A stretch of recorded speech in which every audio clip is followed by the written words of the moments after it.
大家好，好久不见，欢迎来到我的频道，我是你们的锁定区 UP 主外星人。6月初，美国移民与海关执法局，也就是俗称的 ICE，在洛杉矶多个区域发起突然行动，逮捕多名当地移民。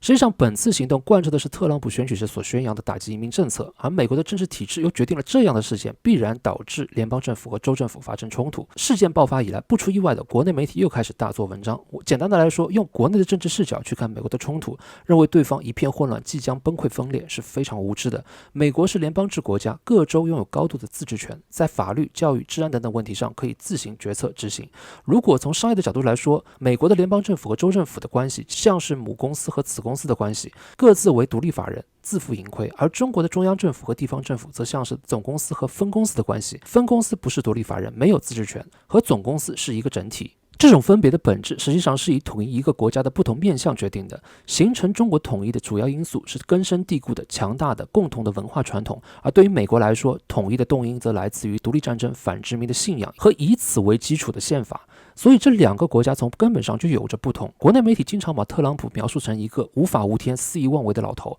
但是特朗普修过宪吗？他也只是在既有的框架里折腾，比那些宣称法治国家但是凌驾于宪法的统治者显得要老实多了。所以如果看不清国家与国家体制本质的不同，是非常容易被人牵着鼻子走的。接下来再说一说这次洛杉矶冲突的根本问题——移民。以前一直有个说法，说美国是移民国家，是种族大熔炉。这个说法前面一部分正确，后面一部分则不准确。美国的确是一个实实在在的移民国家，但是种族在这里并不融合。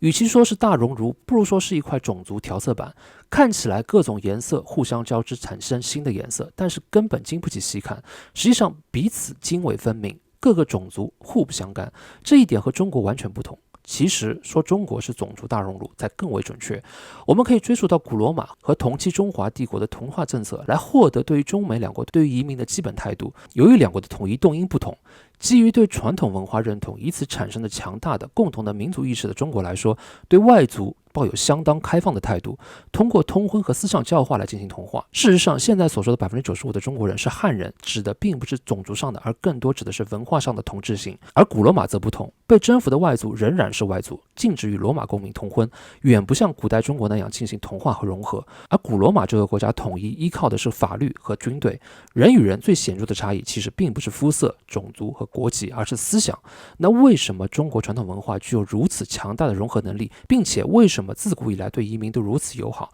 以至于来到这片土地的外族，即便作为统治者，还是被同化呢？